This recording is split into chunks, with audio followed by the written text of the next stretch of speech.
आपके इग्नोरेंस को तो हम नहीं हटा सकते, पर आपको बता रहे हैं। आपने कहा बिहार में 60-70 लड़े हम, आपने कहा ना अभी नहीं लड़े। सुनिए, नहीं लड़े, 20 लड़े, 19 चलिए, जीते कितने? 5। बाकी 9 सीट पर गठबंधन जीत गया हमारे खिलाफ। 5 सीट, सुनिए 5 सीट पर एनडीए जीत गया, और 9 और 5 के अगर वोट्स मिला भी लेंगे आप, तब भी वो मेजॉरिटी के करीब नहीं है जो जीते वो लोग। मेरे भाई जरा रिसर्च कर लीजिए, हम थम्स अप नहीं है, वो थम्स अप लीडरों का जमाना जा चुका है।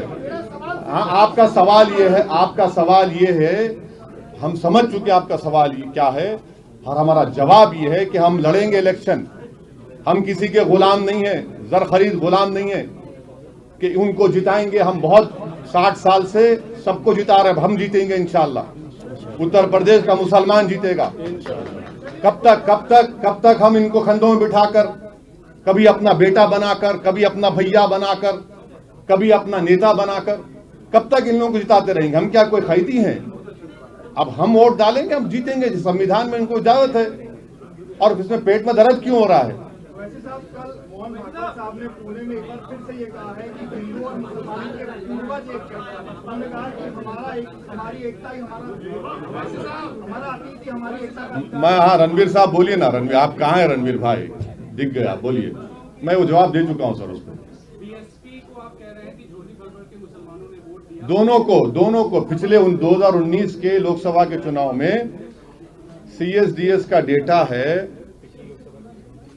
2019 का कि 70% मुस्लिम्स वोटेड फॉर, 70% मुसलमानों ने बीएसपी और सपा को वोट दिया, और 50% के ऊपर हमारे हिंदू भाइयों ने बीजेपी को वोट दिया। ये मैंने कहा है। मैं यही कह रहा हूँ कि अभी मायावती जी का कार्यक्रम चल रहा है और वहाँ शंख बज रहे हैं, वैदिक मंत्र पढ़े जा रहे हैं, तो मुसलमान आखिर क्यों आपको वोट करें? क्या सोच के वोट करें? वहाँ जय श्री राम के नारे भी आज लगे। हाँ, नहीं, देखिए, वो उनके पार्टी का प्रोग्राम है, वो जो करते कर लें। हमारा जो पॉलिसी, हमारा जो पॉलिटिकल ऑब्जेक्टिव है, हमारा जो कोशिश है उत्तर प्रदेश में, वो आपके सामने रख रहा हूँ। यूपी के सिलेक्शन में तालिबान भी एक मुद्दा होगा, आपका क्या सोचना है? क्या होगा? तालिबान है वो यूपी कौन बनेगा। कौन बना रहा है? मैं आपको बताऊं, ऐसे नाम लेने से क्या मतलब है? किसी पार्टी का नाम मैं नहीं ले रहा हूं। अरे, आप क्यों डर रहे हैं? हाँ, नहीं, बीजेपी कह रही है कि जो तालिबान का सपोर्ट कर रहे हैं, यहाँ पे ऐसे लोग हैं जो सपोर्ट कर रहे हैं। हाँ, उनके खिलाफ ये बोलिए ना, नाम लेके बोलिए। तो सुनिए, हाँ सुनिए, हकीकत ये है कि भारत के टैक्स पेयरों के पैसे 35,000 करोड़ रुपये हमने अफगानिस्तान में लगाए, जिसमें वाजपेयी सरकार भी सत्ता में थी, मनमोहन सिंह की सरकार और मोदी सरकार की 6.5-7 साल।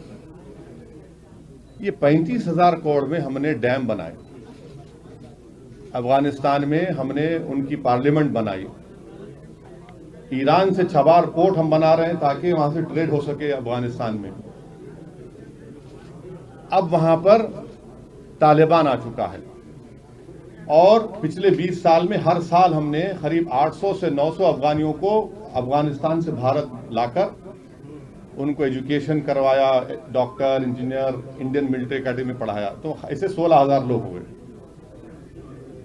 हम ऑल पार्टी मीटिंग में गवर्नमेंट मोदी सरकार से सवालात किए, जो मैं दोहरा देता हूं, आपकी आसानी हो जाएगी समझने के लिए।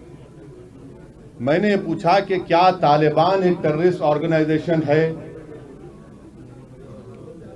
अगर है तो यूनाइटेड नेशन में भारत सैंक्शन कमेटी का चेयरमैन है, तो क्या उनको डीलिस्ट करेगा या उनको वैसे ही बरकरार रखेगा? नंबर 1। अगर ये नहीं करते तो क्या आप अनलॉफुल एक्टिविटीज प्रिवेंशन एक्ट में आप उनको टेररिस्ट लिस्ट में शामिल करेंगे, नहीं करेंगे? आप बताइए ना।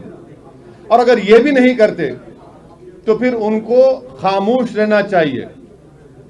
इस तरह की वाहियात बातें ना करें। जो उनको अपोज करा उसको ये नाम पुकार देंगे। आप सत्ता में हैं। ये सवालात मैंने ऑल पार्टी मीटिंग में भी किए, पब्लिकली भी किया हूं और आज आपके सामने कर रहा हूं। और मेरा मानना यह है कि अफगानिस्तान में जो तब्दीली आई है वो भारत के लिए ठीक नहीं है। पांचवी बात सुन लीजिए, कल का हिंदुस्तान टाइम्स अखबार, उन्होंने एक CIA के ऑपरेटिव चीफ जो अफगानिस्तान में अमेरिका की सीक्रेट एजेंसी, गुप्त एजेंसी के वहां पर जिम्मेदार थे, उन्होंने अपने इंटरव्यू में हिंदुस्तान टाइम्स को कहा कि भारत ने भारत के मुसलमानों को दूर करके, उनको एलिनेट करके बहुत बड़ी गलती की है।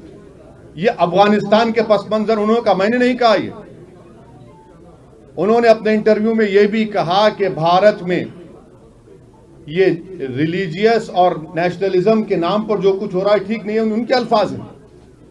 मैं फिर से आपके जरिए से मोदी सरकार से पूछ रहा हूं, वो जो CIA का जो जिम्मेदार आदमी अफगानिस्तान में था, जो ट्रंप सरकार को और बाइडेन को भी उनके लिए एडवाइस का, क्या वो सही कह रहा है झूठ? अगर झूठ कह रहा है तो कंडेम करिए उसको आप।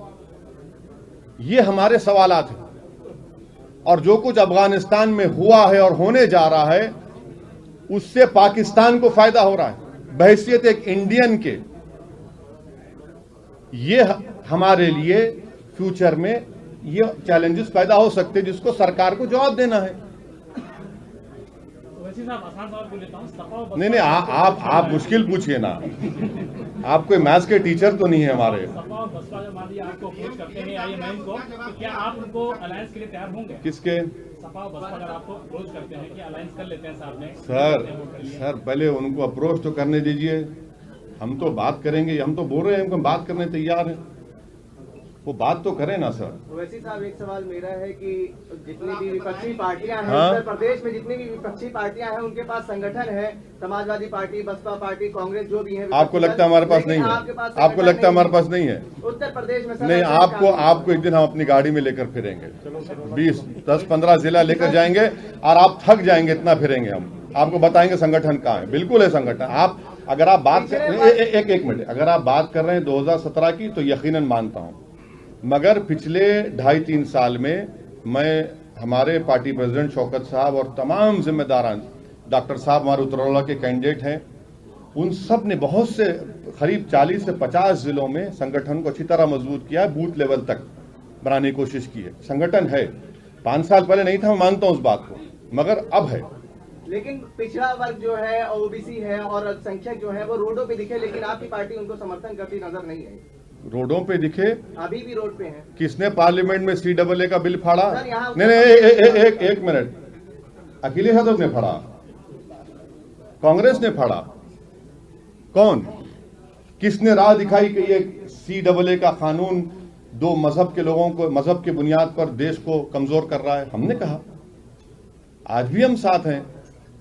हम आपको ये कहना चाह रहे हैं कि जरा हमारे नजरिए से बात को देखिए। इसलिए आपकी बात, आपका सवाल सही है, मगर वो सवाल में सच्चाई नहीं है। ओवैसी साहब, योगी आदित्यनाथ के लिए आपने कहा कि इंशाल्लाह योगी को मुख्यमंत्री नहीं बनने देंगे। हाँ। आप चुनाव लड़ रहे हैं 100 सीटों पर। हाँ। फिर मुख्यमंत्री कौन बनेगा और मैथ क्या है? देखिए, आप जानते हैं बीजेपी के एक MP हैं पाल साहब, जानते हैं ना? पाल साहब बने थे ना मुख्यमंत्री। अरे आप ठहरे, हम भी तो पॉलिटिकल स्टूडेंट हैं। ये पॉलिटिकल स्टूडेंट है। कर्नाटका में येदियुरप्पा बने, होता है भाई, हो सकता है, इंशाल्लाह क्यों नहीं होगा। हमारा ऑब्जेक्टिव है कि उत्तर प्रदेश से बीजेपी को हराया जाए। हमारा कोशिश होगी इंशाल्लाह ताला कि उत्तर प्रदेश से हम MIM के विधायक बने। हमारी कोशिश होगी कि अतीक साहब और भाभी और जो भी उनके परिवार लड़ना चाहेगा वो विधायक बनकर जाकर उत्तर प्रदेश में जोर से नाइंसाफी के खिलाफ आवाज उठाए। तो ये हमारी कोशिश होगी, ये हमारा ऑब्जेक्टिव है। इसमें बुरी बात क्या है? इसमें तकलीफ क्यों होने क्या बात है? नहीं, 100 सीटों पर आप चुनाव लड़ रहे हैं। अरे भाई, हमने कहा कि 100 सीट पर तैयारी हो रही है, तो हमने कहा कि 100 है, 100 से बढ़ेंगी भी हो सकता है।